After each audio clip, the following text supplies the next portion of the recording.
इस बार भी वही क्रम चला। राजा विक्रमादित्य ने शीशम वृक्ष से बेताल को उतारा और उसे अपने कंधे पर डालकर ले चला। रास्ते में फिर से बेताल ने मौन भंग किया। राजन, तुम अपनी अनुद्विग्नता से मेरे प्रिय बन गए हो, इसलिए सुनो, मैं तुम्हारी प्रसन्नता के लिए तुम्हें ये रोचक कथा सुनाता हूँ।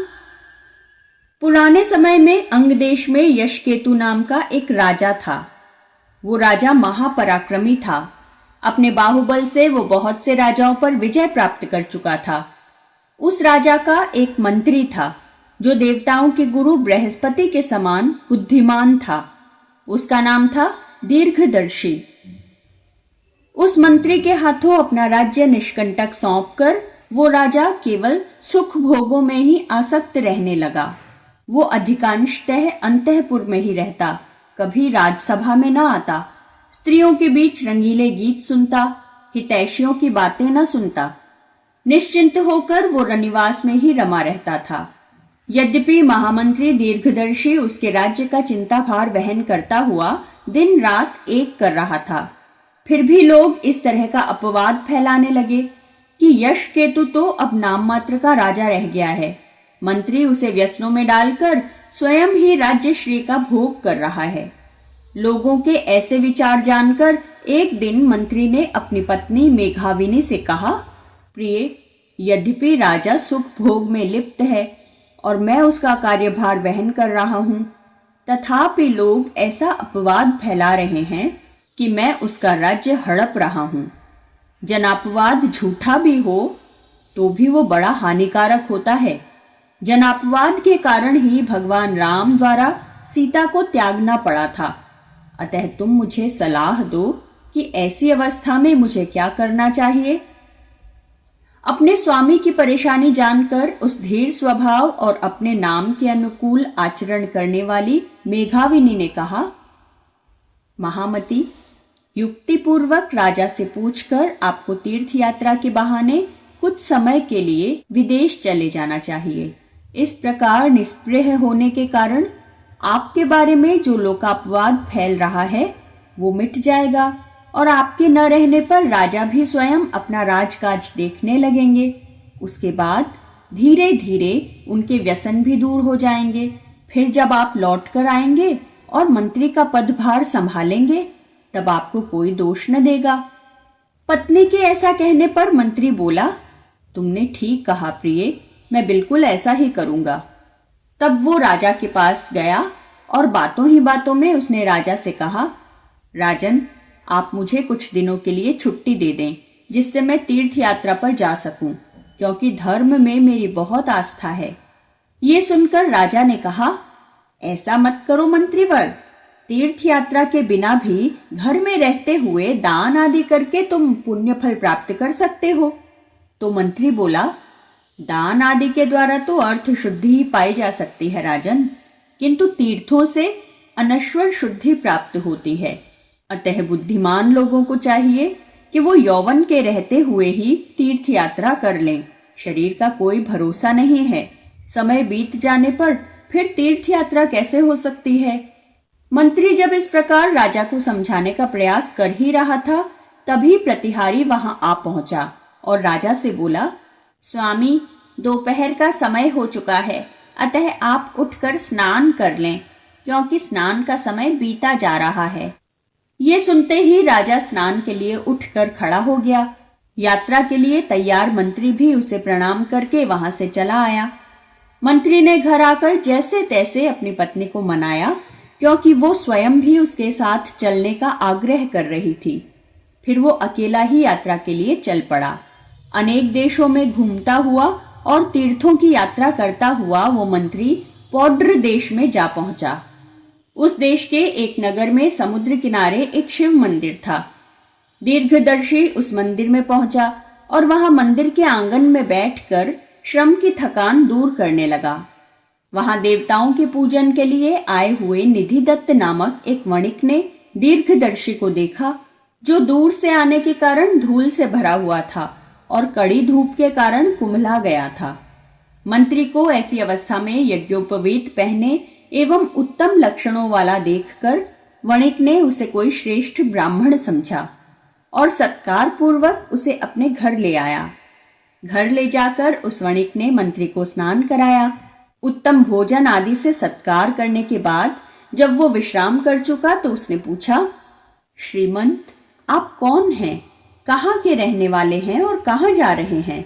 तब दीर्घदर्शी ने उससे गंभीरता पूर्वक कहा, मैं एक ब्राह्मण हूँ और तीर्थ यात्रा करता हुआ यहाँ आया हूँ। तब व्यापारी निधिदत्त ने दीर्घदर्शी से कहा, हे ब्राह्मण श्रेष्ठ, मैं व्यापार करने के लिए सुवर्ण द्वीप जाने वाला हूँ, इसलिए तुम मेरे घर में तब तक ठहरो जब तक कि मैं लौटकर नहीं आ जाता।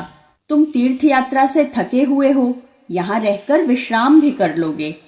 ये सुनकर दीर्घदर्शी ने कहा, फिर मैं यहाँ ही क्यों रहूं श्रीमंत, मैं तो सुखपूर्वक आपके साथ ही चलूंगा। इस पर उस सज्जन वणिक ने कहा, ठीक है, यदि आपकी ऐसी ही इच्छा है तो यही करो। बहुत समय बाद दीर्घदर्शी को उसके यहाँ सोने को नर्म शैया मिली थी, इसलिए वो बिस्तर पर पड़ते ही चैन की नींद सो गया। अगले दिन वो उस व्यापारी के साथ समुद्र तट पर गया और व्यापारी के सामग्री से लदे जहाज में बैठ गया। अनेक द्वीपों की यात्रा करता और आश्चर्यजनक एवं भयानक समुद्र को देखता हुआ वो सुवर्ण द्वीप जा पहुंचा। कहाँ तो महामंत्री का पद और कहाँ समुद्र लांघना। किसी ने सच ही तो कहा है, अपयश से डरने वाले सज्जन क्या नहीं करते। दीर्घदर्शी ने उस वणिक निधिदत्त के साथ खरीद बिक्री करते हुए कुछ समय तक उस द्वीप में निवास किया। उस वणिक के साथ जब वो जहाज पर बैठा वापस लौट रहा था, तब उसने समुद्र की लहर के पीछे उठते हुए कल्प वृक्ष को देखा। उस वृक्ष की शाखाएं मूंगे की तरह सुंदर थी। उसके स्कंद सुवर्ण जैसे चमचमाते हुए थे और वो मनोहर मणियों वाले फलों एवं पुष्पों से शोभित था। उस वृक्ष के स्कंध पर उत्तम रत्नों से युक्त एक पर्यक पड़ा हुआ था, जिस पर लेटी हुई एक अद्भुत आकार वाली सुंदर कन्या को उसने देखा। वो अभी उस कन्या के बारे में सोच ही रहा था कि कन्या वीणा उठाकर एक गीत गाने लगी, जिसके बोलों का भावार्थ कुछ इस प्रकार था, मनुष्य कर्म का जो बीज पहले बोता है वो निश्चय ही उसका फल भोगता है। पहले किए हुए कर्मों के फल को विधाता भी नहीं टाल सकता। वो अलौकिक कन्या कुछ देर इस प्रकार गाकर उस कल्प वृक्ष जिस पर वो लेटी थी उस पर्यक सहित समुद्र में विलीन हो गई। दीर्घदर्शी ने सोचा, यहाँ आज मैंने ये कैसा अद्भुत और अपूर्व दृश्य देखा। कहाँ ये समुद्र और कहाँ दिखकर विलीन हो जाने वाली गाती हुई अलौकिक स्त्री एवं वृक्ष। ऐसे अनेक आश्चर्यों की खान ये समुद्र सचमुच वंदनीय है। लक्ष्मी, चंद्रमा, पारिजात आदि भी तो इसी से निकले थे। ऐसा सोचकर दीर्घदर्शी अचरज में पड़ गया।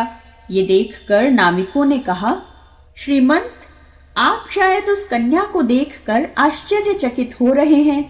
ये उत्तम कन्या तो इस प्रकार यहाँ अक्सर दिखाई पड़ती है।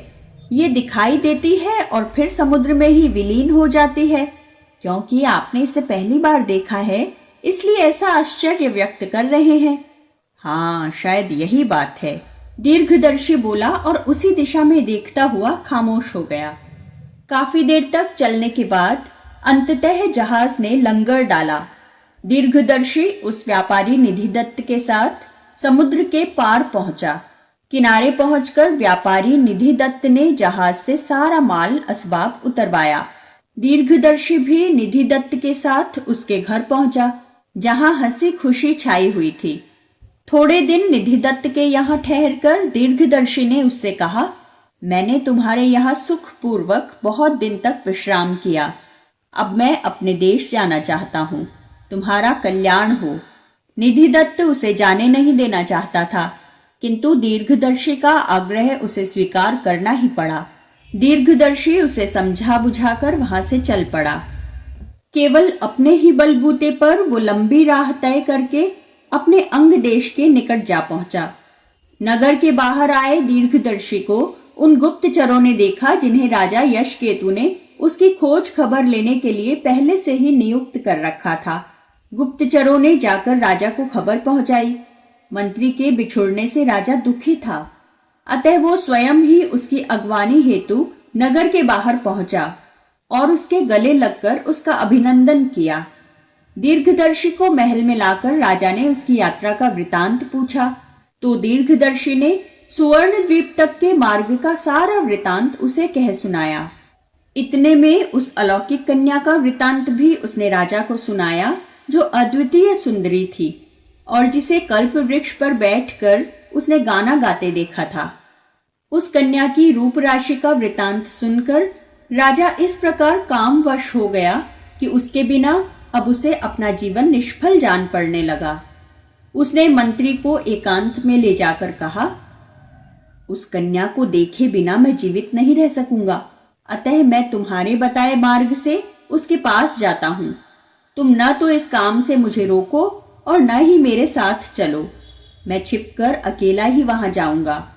तुम मेरे राज्य की रक्षा करना, मेरी बात तुम टालना नहीं, अन्यथा तुम्हें मेरे प्राणों से हाथ धोना पड़ेगा।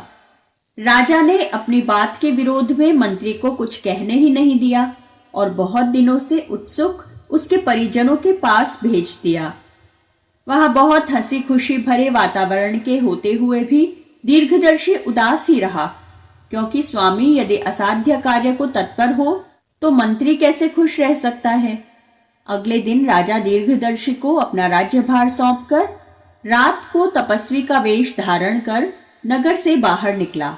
राजा ने मार्ग में मिले कुशदत्त नामक मुनि को देखकर प्रणाम किया। मुनि ने तपस्वी वेशधारी राजा से कहा, तुम निश्चिंत होकर आगे बढ़ो। लक्ष्मीदत्त नामक वणिक के साथ जहाज से समुद्र में जाकर तुम उस इच्छित कन्या को पाओगे। मुनि की बातें सुनकर राजा बहुत प्रसन्न हुआ। वो मुनि को प्रणाम करके आगे बढ़ा। अनेक देशों, नदियों और पहाड़ों को पार करता हुआ वो समुद्र तट पर जा पहुंचा। वहां मुनि के कथनानुसार उसकी भेंट लक्ष्मीदत्त नामक उस वणिक से हुई, जो सुवर्ण द्वीप जाने की इच्छा रखता था। राजा के पैरों में चक्र का चिन्ह तथा राजोचित मुख मुद्रा आदि देखकर उस वणिक ने उसे प्रणाम किया। राजा उसी के साथ उसके जहाज पर चढ़कर समुद्र में गया। जहाज जब बीच समुद्र में पहुंचा तब जल के भीतर से वही कल्प वृक्ष निकला, जिसके स्कंध पर उसे वो कन्या दिखाई दी। इसी बीच वो वीणा बजाती हुई ये सुंदर गीत गाने लगी। मनुष्य कर्म का जो बीज पहले बोता है वो निश्चित तौर पर ही उसका फल भोगता है। पहले किए हुए कर्मों के फल को विधाता भी नहीं टाल सकता। अतः देवयोग से जिसके लिए जहां जो और जैसा भवितव्य है उसे वो वहीं और उसी प्रकार प्राप्त करने के लिए विवश है, इसमें कोई संदेह नहीं है। राजा ने जब उसके द्वारा गाया गया वो गीत सुना जिसमें भवितव्य का संदेश था, तब वो काम बाणों से आहत होकर निस्पंदन बना थोड़ी देर उस कन्या को देखता रहा। अनंतर वो राजा झुककर इस प्रकार समुद्र की स्तुति करने लगा, हे रत्नाकार, हे अगाध हृदय, तुम्हें नमस्कार है। तुमने इस कन्या को अपने भीतर छिपाकर विष्णु को लक्ष्मी से वंचित किया है। जब तुमने पंखों वाले पर्वतों को आश्रय दिया तब देवता भी तुम्हारा अंत नहीं पा सके। हे देव, मैं तुम्हारी शरण में आया हूं, मेरी कामना पूरी करो। जब राजा इस प्रकार स्तुति कर रहा था तभी वृक्ष सहित वो कन्या समुद्र में विलीन हो गई। ये देखकर राजा भी उसके पीछे पीछे समुद्र में कूद पड़ा। सज्जन वणिक लक्ष्मीदत्त ने ये देखकर यही समझा कि राजा निश्चय ही मर गया। इस दुख से वो भी देह त्याग को उत्सुक हुआ। उसी समय आकाशवाणी हुई जिसने उसे इस प्रकार आश्वासन दिया, ऐसा दुस्साहस मत करो, डूबे हुए इस मनुष्य को समुद्र में कोई भय नहीं है। तपस्वी वेशधारी इस राजा का नाम यशकेतु है। ये कन्या पूर्व जन्म की इसकी स्त्री है। ये इसीलिए यहाँ आया है। अपनी इस स्त्री को प्राप्त करके ये फिर अंग राज्य में चला जाएगा। ये सुनकर वो व्यापारी अपनी इष्ट सिद्धि के लिए अपने अभीष्ट स्थान की ओर चला गया। उधर डूबे हुए राजा यशकेतु को उस महासमुद्र में अकस्मात एक अलौकिक नगर देखकर बहुत आश्चर्य हुआ। वहां जगमगाती मणियों के खंभों वाले, सुवर्ण से दमकती दीवारों वाले और मोतियों की जाली से युक्त खिड़कियों वाले प्रासाद थे। वहां सरोवर थे जिनकी सीढ़ियां अनेक प्रकार की रत्न शिलाओं से बंधी थीं, और उद्यान भी थे जिनमें कामना पूर्ण करने वाले कल्प वृक्ष थे। इन सब से वो नगर अत्यंत शोभित हो रहा था। राजा ने हर घर में जा जाकर अपनी प्रिया की खोज की, किंतु वो उसे कहीं दिखाई न दी। तब वो एक ऊंचे मणि भवन पर चढ़ गया और उसका द्वार खोलकर भीतर जा पहुंचा। भीतर उसने एक उत्तम रत्नों वाले पर्यक पर सिर से पांव तक चादर ओढ़े किसी को सोते हुए देखा। कहीं यही तो नहीं है, ऐसा सोचते हुए उसने जैसे ही उसके मुंह से चादर हटाई, उसने अपनी मनचाही स्त्री को ही देखा। मुख से चादर हटते ही वो सुंदरी अचकचा कर उठ बैठी और घबराई हुई नजरों से राजा को देखने लगी। फिर उसने राजा से पूछा, आप कौन हैं और इस अगम्य रसातल में आप कैसे आ पहुंचे? आपके शरीर पर तो राज चिन्ह अंकित है, फिर आपने ये तपस्वी का वेश क्यों बना रखा है? हे महाभाग, यदि मुझ पर आपकी कृपा हो तो मुझे ये बतलाएं। तब राजा ने अपना परिचय दिया और आने का उद्देश्य भी बताया। फिर उसने उस सुंदरी से अपना परिचय देने को कहा तो सुंदरी बोली, हे महाभाग, मैं विद्याधरों के राजा सौभाग्यशाली मृगांक सेन की कन्या मृगांकवती हूँ। मेरे पिता न जाने किस कारण से मुझे इस नगर में अकेली छोड़कर नगरवासियों सहित जाने कहाँ चले गए। इसलिए इस सूनी बस्ती में जी न लगने के कारण मैं समुद्र पर उतरकर यांत्रिक कल्प वृक्ष पर बैठी भवितव्य के गीत गाया करती हूँ। मृगांकवती के ऐसा कहने पर उस मुनि की बातें स्मरण करते हुए राजा ने उसे अपनी प्यार भरी बातों से इस तरह से रिझाया कि प्रेमवश होकर उसने उसी समय उस वीर राजा की पत्नी बनना स्वीकार कर लिया, किंतु साथ ही एक शर्त भी लगा दी। उसने कहा, आर्यपुत्र, प्रत्येक मास में शुक्ल तथा कृष्ण पक्ष की अष्टमी और चतुर्दशी को 4 दिन के लिए मैं आपके पास उपलब्ध नहीं रहूंगी। इन दिनों में मैं जहां जाना चाहूं आप न तो मुझे रोकेंगे और न ही कोई प्रश्न पूछेंगे। बोलो, स्वीकार है? हाँ प्रिय, मुझे स्वीकार है। राजा के ऐसा कहने पर अलौकिक कन्या ने उसी समय गंधर्व विधि से विवाह कर लिया। राजा उसके यहाँ रहते हुए दाम्पत्य जीवन का सुख प्राप्त करने लगा। जब कई दिन बीत गए तो एक दिन मृगांकवती ने उससे कहा, आर्यपुत्र, मैंने जिसके बारे में आपसे कहा था वो कृष्ण पक्ष की चतुर्दशी आज ही है। मैं काम से कहीं बाहर जा रही हूँ, आप यहीं मेरी प्रतीक्षा कीजिए। किंतु स्वामी, यहाँ रहते हुए आप उस फटिक के भवन में मत जाना, क्योंकि वहां की वादी में गिरते ही आप भूलोक में पहुंच जाएंगे। इस प्रकार राजा को समझा बुझाकर वो नगर से बाहर चली गई। राजा के मन में कौतूहल हुआ, इसलिए हाथ में तलवार लेकर वो भी छिपकर उसके पीछे पीछे गया। वहां राजा ने आते हुए एक राक्षस को देखा। वो अंधकार की तरह काला था और उसका मुख गह्वर खुला हुआ था, जिससे वो साकार पाताल की भांति जान पड़ता था। उस राक्षस ने घोर गर्जन के साथ झपटकर मृगांकवती को अपने मुंह में डालकर निगल लिया। ये देखकर राजा सहसा क्रोध में जल उठा। उसने केंचुली से निकले हुए सांप के समान अपनी तलवार म्यान से निकाली और दांतों से होठ दबाकर झपटते हुए उस राक्षस का सिर काट डाला। उस राक्षस के धड़ से निकलते हुए रक्त से राजा की क्रोधाग्नि तो बुझ गई, किंतु पत्नी की वियोग अग्नि न बुझ सकी। राजा उसके मोह अंधकार में अंधा सा हो गया। वो किंकर्तव्य विमूढ़ बना खड़ा रहा। तभी जैसे दिशाओं को प्रकाशित करता हुआ निर्मल चंद्रमा प्रकट होता है, वैसे ही उस राक्षस के मेघ मलिन शरीर को फाड़ती हुई जीती जागती और अक्षत शरीर वाली मृगांकवती बाहर निकल आई। राजा ने आश्चर्य से देखा कि उसकी प्रिया संकट को काट आई है। उसने आओ आओ कहते हुए दौड़कर उसका आलिंगन किया। राजा ने जब ये पूछा, प्रिय, ये स्वप्न है या कोई माया है?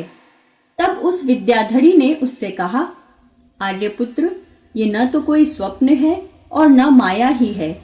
विद्याधरों के राजा मेरे पिता ने मुझे जो शाप दिया था, ये उसी का परिणाम है। मेरे पिता पहले यहीं रहते थे। अनेक पुत्र होने पर भी वो मुझसे बहुत स्नेह रखते थे और कभी भी मेरे बिना भोजन नहीं करते थे। शिव के पूजन में रुचि होने के कारण मैं शुक्ल और कृष्ण इन दोनों पक्षों की अष्टमी और चतुर्दशी को इस निर्जन स्थान में आया करती थी। एक बार मैं चतुर्दशी को यहाँ आई और गौरी पूजन करती हुई ऐसे तल्लीन हो गई कि संयोगवश पूरा ही दिन बीत गया। उस दिन मेरे पिता ने भूख लगने पर भी कुछ खाया पिया नहीं। वो मुझ पर बहुत क्रुद्ध हो गए। मुझसे अपराध हो गया था। अतः रात होने पर जब मैं सिर झुकाए लौटी तो मेरे पिता ने मुझे शाप दे डाला। होनी इतनी प्रबल थी कि उसने मेरे प्रति मेरे पिता के स्नेह को नष्ट कर दिया था।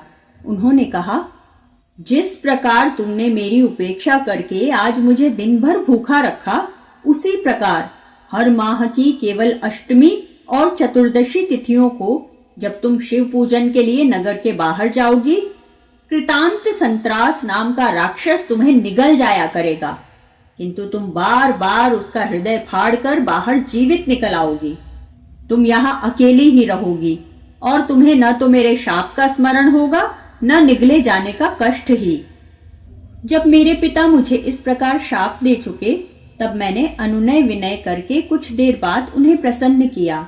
तब उन्होंने ध्यान करके इस प्रकार शाप के छूटने की बात कही, जब अंग देश का राजा यश केतु तुम्हारा पति बनेगा और तुमको राक्षस के द्वारा निगली गई देखकर उसे मार डालेगा, तब उसके हृदय को फाड़कर निकलने के बाद तुम इस शाप से मुक्त हो जाओगी।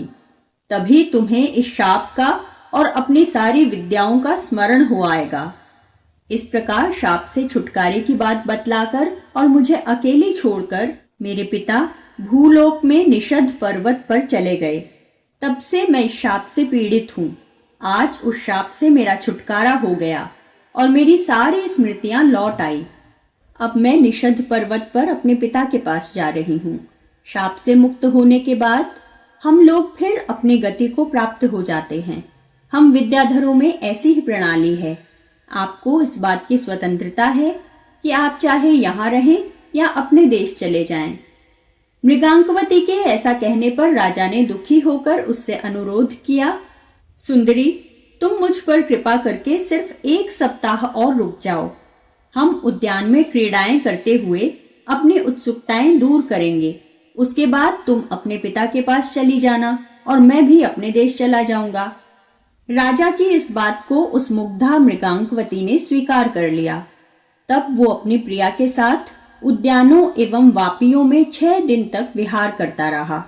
7वें दिन वो युक्तिपूर्वक अपनी प्रिया को उस भवन में ले गया जहां वो वापिका थी, जो भूलोक में पहुंचाने वाली यांत्रिक द्वार के समान थी।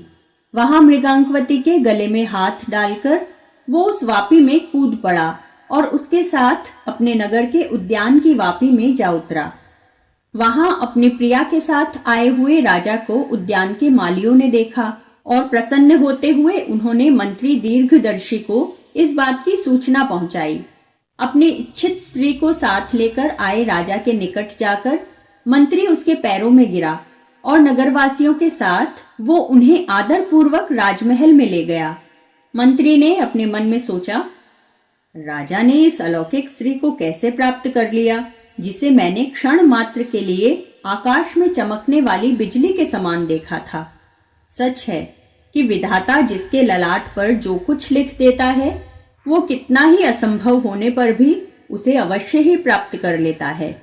मंत्री जब ऐसा सोच रहा था, तब दूसरे नागरिक भी राजा के वापस आने से प्रसन्न हो रहे थे और उस अलौकिक स्त्री की प्राप्ति के कारण आश्चर्य कर रहे थे। सप्ताह भर का समय कैसे आमोद प्रमोद में बीत गया, राजा और मृगांकवती को पता ही नहीं चला। 7 दिन बाद एकाएक मृगांकवती को अपने पिता के पास जाने की बात याद आई और उसने विद्याधरों की गति प्राप्त करने की इच्छा की, किंतु अब उसे आकाश में उड़ने की विद्या स्मरण नहीं आई। ये जानकर उसे बहुत दुख हुआ। वो उदास रहने लगी। राजा ने जब उससे उदास रहने का कारण पूछा तो उसने बताया, आर्यपुत्र, श्राप से मुक्त होने पर भी मैं इतने दिनों तक तुम्हारी प्रीति के कारण यहाँ रह गई हूँ। इससे अपनी विद्या को भूल गई हूँ और मेरी अलौकिक गति भी नष्ट हो गई है। ये सुनकर राजा यशकेतु बहुत प्रसन्न हुआ। अपनी विद्याधरी पत्नी के हमेशा उसके साथ रहने की कल्पना से उसके मन में आनंद के लड्डू फूटने लगे। अपनी प्रिया को मैं इतने कष्ट उठाकर यहाँ लाया हूँ, अब वो हमेशा यहीं रहेगी, क्योंकि अपनी मायावी शक्तियां अब वो भूल चुकी है। राजा ने दीर्घदर्शी को बताया। ये सुनकर दीर्घदर्शी अपने घर गया और उसी रात सोते समय हृदय फट जाने से उसकी मृत्यु हो गई। दीर्घदर्शी की मौत से राजा को बहुत शोक हुआ, किंतु समय बहुत बलवान होता है। वो भारी से भारी शोक को धीरे धीरे समाप्त कर देता है। राजा भी दीर्घदर्शी की मृत्यु के गम भूलता गया और मृगांकवती के साथ रहकर बहुत दिनों तक राजकाज चलाता रहा। ये कथा सुनाकर विक्रम के कंधे पर बैठे बेताल ने उससे पूछा, राजन, अब तुम मुझे ये बतलाओ कि राजा यशकेतु का वैसा अभ्युदय होने पर भी उसके महामंत्री दीर्घदर्शी का हृदय क्यों विदीर्ण हो गया? क्या उसका हृदय इस शोक से फट गया कि उसे वो अलौकिक स्त्री नहीं मिल सकी, अथवा वो राज्य की इच्छा रखता था, या राजा के वापस लौट आने से उसे जो दुख हुआ उसके कारण? राजन, जानते हुए भी यदि ये तुम मुझे नहीं बतलाओगे तो तुम्हारा धर्म नष्ट हो जाएगा और शीघ्र ही तुम्हारा सिर खंड खंड हो जाएगा। ये सुनकर राजा विक्रमादित्य ने बेताल से कहा, हे महाभाग, उत्तम चरित्र वाले उस मंत्री श्रेष्ठ के लिए इन दोनों में से कोई भी बात उचित नहीं जान पड़ती। इसके विपरीत उसने ये सोचा होगा कि जिस राजा ने केवल साधारण स्त्री में लिप्त होकर राज्य की उपेक्षा की थी, अब अलौकिक स्त्री के प्रति अनुरक्त होने पर उसका हाल क्या होगा। फिर इसके लिए उसने जो इतना कष्ट उठाया, उससे लाभ के बदले हानि ही अधिक हो गई। ऐसा सोचने के कारण ही उस मंत्री का हृदय फट गया। राजा विक्रमादित्य के ऐसा कहने पर वो मायावी बेताल उसके कंधे से उतरकर पुनः अपने पहले वाले स्थान पर चला गया। धीर चित्त वाला राजा भी शीघ्रता पूर्वक उसे फिर से बलपूर्वक ले आने के लिए उसके पीछे पीछे दौड़ पड़ा। राजा विक्रमादित्य ने शीशम वृक्ष से पहले की ही भांति बेताल को नीचे उतारा और उसे कंधे पर डालकर अपने गंतव्य की ओर चल पड़ा। जाते हुए राजा से बेताल बोला, राजन, इस बार तुम्हें एक छोटी सी कथा सुनाता हूँ, लो सुनो। वाराणसी नाम की एक नगरी है जो भगवान शिव की निवास भूमि है। वहां देव स्वामी नाम का एक ब्राह्मण रहता था। वहां का राजा उस ब्राह्मण का बहुत सम्मान करता था। देव स्वामी धन धान्य से बहुत संपन्न था। परिवार में सिर्फ 3 ही प्राणी थे, वो स्वयं, उसका पुत्र हरिस्वामी और अत्यंत उत्तम गुणों वाली पत्नी लावण्यवती। लावण्यवती सचमुच अपूर्व सुंदरी थी, ऐसा लगता था। बेताल ने राजा को क्या कहानी सुनाई, ये जानने के लिए आप देखिए हमारा अगला वीडियो।